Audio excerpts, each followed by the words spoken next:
আচ্ছা হাবু ভাই তুমি এরকম জিম্মারে কিলে বই রয়েছো কও না ওরা টাকাই তো চুরি হয়েছে তাই না তোমরা দেখলে মনে হচ্ছে তোমার বউ মনে ভাগি চলে গেছে কোনে আর বাবারে এক জায়গা হয় না তো কি নেহালোকে তোমার যে লিঙ্কটা দিছে দরকার হলে আমরা সেই লিঙ্কে কথা কই কি রে কথা কই বেটা যদি পারে তোমারে লইতো তাইলে আমরা সবকিছু পজিটিভ বলে আমরা টিয়া হাসা জোগাড় করে তোমারে পাঠাই দিম কোনো সমস্যা নাই তো এটা লইতে তো জিম্মারে বসে থাকার কিছু নেই চিল মুইও তো বুঝতে আসি না তুমি সবসময় হই উল্লার মধ্যে থাও চিল্লাইয়ে কথা বলো হঠাৎ করে মুহের মধ্যে তালা মারিয়ে দিয়ে দিছো হ্যাঁ you R chill guy man হঠাৎ করে আপসেট হয়ে এমন একটা ভাব ধরতে হচ্ছে কয়টা টাল লেগে ওভার অ্যাক্টিং শুরু করে দিয়েছো আরে বলবে নাকি ওভার অ্যাক্টিং করতেছে মুই বলবো না ওই হাবু কিছু খাবি আইছে এতক্ষণ পর এক গার্জিয়ান এত না বরপুর খাওয়াই লই এনেছি বড় ফেটার বেটারে বারবার খাওয়ানোর কথা জিজ্ঞে এত বেশি পাট লই যে তাম লাগে আসছিল তো খোঁজ খবর হলাম না অসুস্থ হয়েছি এলন খোঁজ খবর লইতে এসছেন কেন অসুস্থ বইলাই তো সাধু ভাইয়া আপনি স্বাধীন না ভাইয়া আপনি যেতে স্বাধীন এতে পুরো ফেক লাগে আপনি গেঞ্জির মধ্যে যে আন্ডা আছে এটা বাজি করে যদি খাওয়াইতেন তাও বুঝতাম যে আপনি এত কেয়ার করেন বুঝলেন না এই কথাটা বল মুই বলবো কা তুই বল আর তুই কইলে কি তোর দাঁত পড়ে যাইব নি কসা না মুই বলতে পারবো না তুই বল বল আই কইলে উল্টা পাল্টা কইলে তুই কর এ পাশা ভাই মুই আপনাদের একটা ওয়ার্নিং দিয়ে দিতে আছি মনোযোগ দিয়ে শুনেন মোরা কিন্তু নাবিলাদের বাসার উপরের তলায় উঠতে আছি আঙ্কেল মগরে ফাইনাল করে দিয়েছে আঙ্কেল বললে দিয়েছে মগর দ্বারে কোনো অ্যাডভান্স কিছু নেবে না আর মগর কাছ থেকে 2 মাসের ভাড়া পরে নেবে ফাইন হ্যাঁ ফাইন এটা বুঝলেই হয় ঢাকা শহরে কিন্তু কোনো বাড়িওয়ালা আপনার এই সাপোর্ট দেবে না হ্যাঁ আর আঙ্কেল কিন্তু খুবই ভালো মানুষ আমনে নাবিলাদের বাসায় ওঠার পরে সিঁড়িন করে কোনো রকমের আকাম কুকাম করতে যাইয়েন না একটা জিনিস মনে রাখেন মানুষের কিন্তু মানিজ্যতটা হইতেছে সবচাইতে বড় জিনিস এটা ধরে রাখেন মানিজ্য দইরা রাখছি বইলাই তোরা এখনো কইতে পারতাছস নাবিলাগো বাসা না হইলে কইতে হইতো পাশা শিরিন বিলা ওখানে তখন চাইতে হইতো ভাড়া নিতে হ্যাঁ তখন ধরে আপনারা কি বয়ান দিল ভাইয়া আরে ভাইয়া আপনি যে কন আপনি এত তুমি ছুটি আসছেন আপনি ছুটি আসেন না হেতি ধরেন আমরা লাইতে বাইর করে দিছি যে আমরা বড় গলা কইতেছেন আপনি ছুটি আসছেন এইসব আমারে বুঝাইস না শিরিন রে গিয়া বোঝা ও জানি আমারে উপর থালা থেকে নিচতলে না নামায় বাবা কি বাচ্চা এতে হেতার উপর তুমি টানে নামাইলে এত বদবতায় চলিয়ে গো ভাইয়া আমরা চিনি আপনি কি বুঝেন না আপনি খালি ওর দোলেটা দুলালি মনে করেন আপনি না তাই যান আমরা চিনি না আপনি কি আপনার চরিত্রটা টাইট করেন পাশা ভাই একবার কস ধইরা রাখেন একবার কস টাইট করেন তা বলবে নাকি আপনার তো সব ঢিলা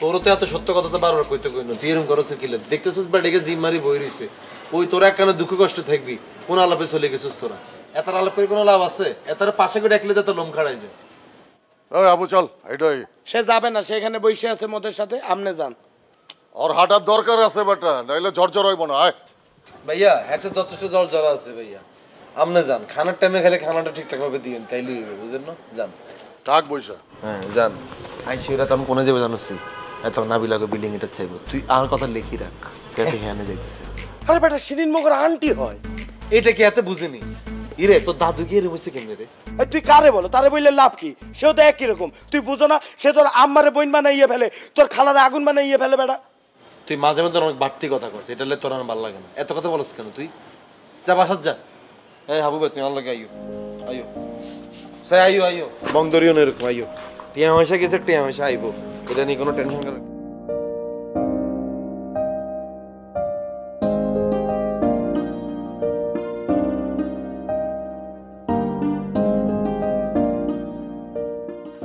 আরে হাবু ভাই তুমি এগুলা কেন দিতেছো তুমি অসুস্থ না তাই রাখো এটা আরে রাখো তো তুমি রাখতে বইয়ে যাও তুমি এখানে বসো এখানে বসো আরে পাশা ভাই পাতলা কামাই না করি বারে বারে জিনিসগুলো উড়ান না সবই তো উড়ে না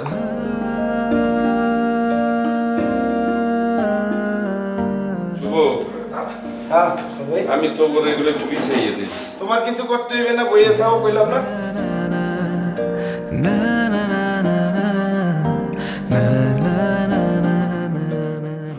বললাম আমি একটু কাজ করে দিই তো এ বারবার একই টেপ রেকর্ডার বাজাইতেছো না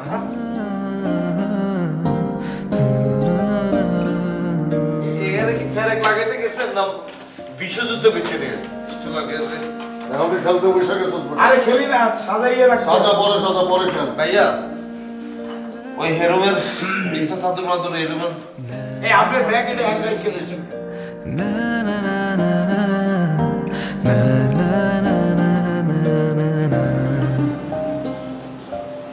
আচ্ছা ফোরাইনার ভোটার আইডি কার্ডের মধ্যে যে অ্যাড্রেস সেটা আসছিল এই অ্যাড্রেসের কি কোনো ছবি তুলছিলি তুই? ছবি তুলতে যাবো গা, মোরে কাগজপত্র দিয়েছে, মুই নিয়ে ড্রয়ারের ভিতরে রাখিয়ে দিছি। তো ড্রয়ার শুদ্ধ নিয়ে চলে গেছে বেটা। তো ছবি তুলে দেখবি না? আচ্ছা মানে কোন অ্যাড্রেসটা লে আসছিল এটা কি তোর কাছে মনে আছে? না, মুই কাগজ পাওয়ার পর কাগজের মধ্যে ছবির লগে তার চেহারা মেলাইছি, দেখি যে ঠিকঠাক আছে, কাগজ রাখিয়ে দিছি, অত কিছু খেয়াল করে দেখিনি। আচ্ছা হেতার ছবি লয়ে আমার ময়মনসিং যাই, ময়মনসিং এর মানুষ তো হেতার বাইক করে দিতে রে। ময়মনসিং থায় না, ময়মনসিং যাইয়ে লাভ নেই। কি হেতে থাকে না? হেতে সে দিকে ময়মনসিং এর ভাষায় কথা কয় না? আরে বেটা মোগল লগে ফাপল নেছে, তুই বোঝো না? সে মোদেরকে কনফিউজ বানানোর জন্য ময়মনসিং এর ভাষায় কথা বলতো। সে আইসিলই চুরি করতে, খুঁজতে দেখা যাইবে যে থায় কেরানীগঞ্জ আর মোগর দ্বারে ময়মনসিং এর ভাষা কইয়ে মোগরে কনফিউজ বানাইয়ে সব জিনিসপত্র লইয়ে বাগছে। টিয়াটা যে হাতে কিরলো আমার মেজাজটা দেখি খারাপ লাগতেছে। হ্যাঁ, আফসোস করে লাভ কি? মুই তো প্রথমেই বলছিলাম যে বাটপার এরে লইস না মোগল লাগে থার জন্য। তুই তো বলছস যে না তারে লই এলো। মোর দ্বারে মনে হয় তারে জানি মুই কুই দেখছি, সে মনে হয় মোর আম্মার দ্বারে কম্বল নিতে গেছিল। এখন তুই যাইয়া তোর আম্মারে জিগা বোরান রেছে নাকি না, তাহলে তো ইয়ে যায়। আরে বাবারে ওটা তো গেস করছি, গেস করো নাই, তুমি ফাপড় দেছো, এখন ধরা খাইয়ে গেছো এবং পুরো ধরাটা খাইছি তোমার কারণে। এই জানা আমার উপর চাপাই দিলি। আমি কইলাম না এতারে মনে হয় মনে দেখছি আর আম্মার লগে টান দেওয়ার সময় বান্ডি করে এতার মধ্যে আসছিল, পরে তো বুঝি যে হেতে ন এটা আসলে আরেক বেটা। ও অন বিপদ হয়েছে নগদে সবকিছু আমার উপর চাপাই দিছো কেন? আমি আছে আরেক টেনশনে। আমি যদি আম্মার যদি কই আম্মা আর সেমিস্টার ফিট টিয়া আমাকে ঘরে এক বেটা চুরি করে লই গেছে, আর আমার তো জীবনে কথাটা বিশ্বাস করতো না, কইবা আমি বেগুনটা মারি দিছি। কেমনে যে আম্মার বিশ্বাস করিতাম এটা? মুই তোর আম্মার দ্বারে গেছি, তারে চিনছি জানছি, তুই তো তাও তোর আম্মারে বলতে পারবি। আর মুই যতটুকু বুঝি আন্টিরে বললে পরে আন্টি বসবে তোরে টাকা পয়সা পাঠাইয়ে দেবে। আর তুই মোর বাপরে চেনো না, মুই যদি আব্বার দ্বারে ফোন করি রে বলি সেমিস্টার ফিট টাকা চুরি হয়ে গেছে, আব্বা মোরে বলবে হারাম দাদা নিজের নেশা করি রে টাকা পয়সা সব উড়াইয়ে মোর দ্বারে ফোন দিছো টাকা পয়সা চুরি হয়ে গেছে, জীবনে বিশ্বাস করবে না, আইয়ে লাইটটাই মনে মাইনে ফেলবে বেটা। খাইছি কি পাইছো? খাই গেছি কি? আয়ার আম্মারে ফোন দিই, আয়ার আম্মারে ফোন দিকে আম্মা আমার বন্ধু শুভর আব্বার অবস্থা খুব খারাপ, এত যে কোনো সময় মরে যেতে হবে। এ বেটা কও কি? হ্যাঁ তুই মোর জীবিত আব্বারে মাইরে হালাইতেছো গা? হ্যাঁ আরে বাবারে এটা নাটকে না করতেছি, জীবনে তাগিদে মাঝে মাঝে একটা মিথ্যা তো কইতে হয় বন্ধু। না এই ধরনের মিথ্যা কথা তুমি বলবা কা? হ্যাঁ মোর আব্বা সুস্থ স্বাভাবিক একটা মানুষ, জীবনে একটা প্যারাসিটামলও খায় নাই, নাপাও খায় নাই, সে ঠিকঠাক একটা মানুষ, তাহলে তুমি মাইরে ফেলতে আছো, এটা তো বেটা ঠিক হইবে নাকি বেটা? আরে বাবুরে এত সিরিয়াস হচ্ছে, স্কুলে যেতে অ্যাপ্লিকেশন লিখছিলি কত নানা নানি মারিয়া লেছিস না ছুটির লাই এরকম করছিস কিনলি? আরে বাবারে আয়া আম্মারে বুঝে কেউ আম্মা আর বন্ধু শুভরাপ মরে যাটি আনলাই আম্মা আপনি এটালে কষ্ট লাগতেছে না? ডাক্তার কাছে 5 লাখ টাকা এনেছে অপারেশন যাওয়ার দিতে না, 3 লাখ টাকা জোগাড় হয়েছে আর 2 লাখ টাকা লাগবে, আম্মা আপনি একটা ম্যানেজ করে দেন। এই কথা শোনার লগে লগে আর আম্মা দিতে বাধ্য, তুই খালি সাপোর্ট দিস তাইলে। এবারে কও কি? হ্যাঁ লাগাও না আরো জোরে ব্যাচেলার পার্টি সং, লাগাও না আরো জোরে ব্যাচেলার পার্টি সং।